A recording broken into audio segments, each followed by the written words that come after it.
Hedge funds has been buying U.S. equity in the fastest pace, and let's go over the latest Goldman Sachs weekly prime flow data for hedge funds. The data cutoff date is November 8th, which is Friday. So this has been a crazy week. We saw Russell 2000 up 8.6%. We saw the Nasdaq 100 up 5.4%. S&P 500 up 4.6%. As investors are reacting to the U.S. election outcomes this week. Plus, we had a FOMC meeting where the Federal Reserve decided to cut interest rate by 25 basis points. For hedge funds, while the growth leverage, showing the blue here, the growth leverage remains low for the U.S. fundamental long-short funds versus the past year. The net leverage increased by 3.4 points, the largest weekly increase since November of 2022 to 56.8%. And U.S. fundamental long-short ratio, shown over here, has risen by 2.8% for the week, all the way to 1.846, and that's a 79th percentile event in the past 3 years. Okay, so it's pretty much telling us that hedge funds are more optimistic in the market just based off of the long-short ratio and their leverage ratio, and the hedge funds are shifting more of their exposures towards long positions, and but they're still cautious overall because they're not leveraging excessively. Let's look at the trading flow, and the net US trading flow can be shown over here in the black line here, and for the week it's a net bought at plus 1.4 standard deviation for the past year, and it's driven by the long purchase. Okay, so long to short ratio for the week was 3.2 to 1,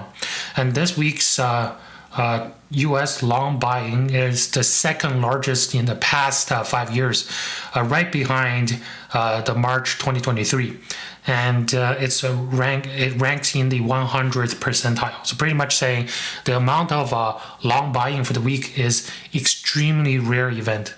Okay, and the macro product shown over here representing the index futures and ETFs in the blue, it made up 70% of the net purchase, and it's plus 1.1 standard deviation for the past year.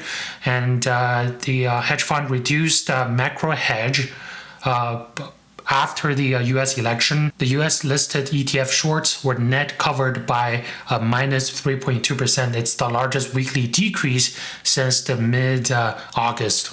Okay, so that's a lot of short covering going on in the macro ETFs. So pretty much saying the hedge funds are willing to take on more risks after the election.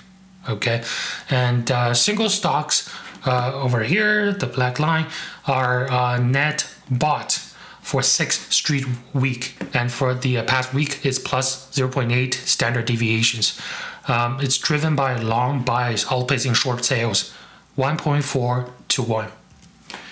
The net trading flow points to sector rotations into consumer discretionary, which can be shown over here, the blue line, consumer discretionary, and it's concentrated in the mega cap names such as Amazon, and also the financials. We saw financials has a big boost for the week, and we have TMT over here representing technology, media, and telecom in the black line here, and the money is rotating out of defensive stocks, defensive / high dividend yield stocks such as utility, real estate, and consumer staples. So it's pretty much telling us that there is an increased interest in the growth-oriented sectors and an increased interest in the financial sectors, right? The financials over here is doing very well for the past 5 trading days, and the money is moving away from defensive sectors.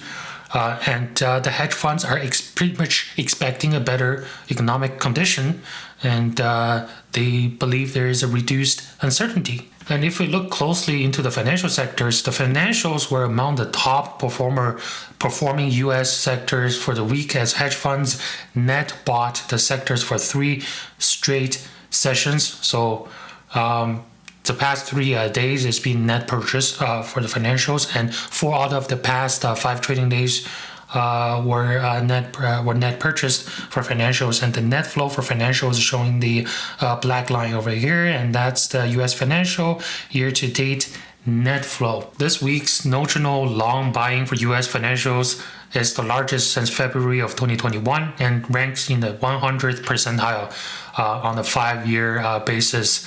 And consumer finance, capital markets, and financial services were among the most net bought subsectors within the financial sector. So why is the financial so bullish, right? Because I think the new administration after the election is expected to deregulate the banks, right? So it's going to provide a more free capital market, and they're expected to perform tax cuts.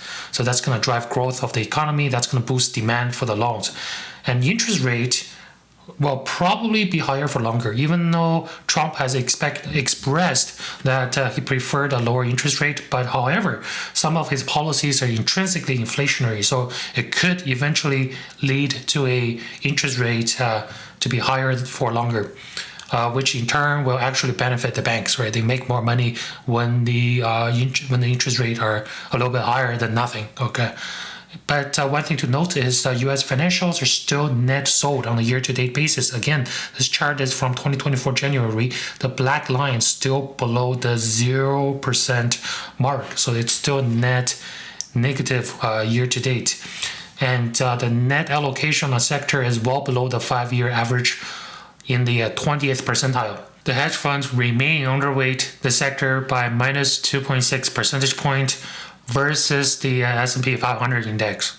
Okay, so comparing their position, hedge funds positioning versus the weighting of the financial sectors in the S&P 500 index, hedge funds are still underweighting the financial sector.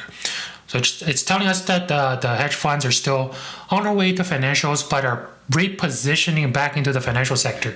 Okay, still net sold, but it's recovering very fast at one of the fastest pace. Okay, so that's all I want to share with you today. The key takeaways of today's video is that the hedge funds are making significant move back into the U.S. equities, signaling an increased optimism following the election and the 25 basis point Federal Reserve rate cuts. And hedge funds are taking on more risks and shifting their exposures towards growth-oriented sectors. This reflects expectations of better economic conditions, reduced uncertainties, and the potential for a higher market return in the near future. Thank you very much. Please don't forget to subscribe.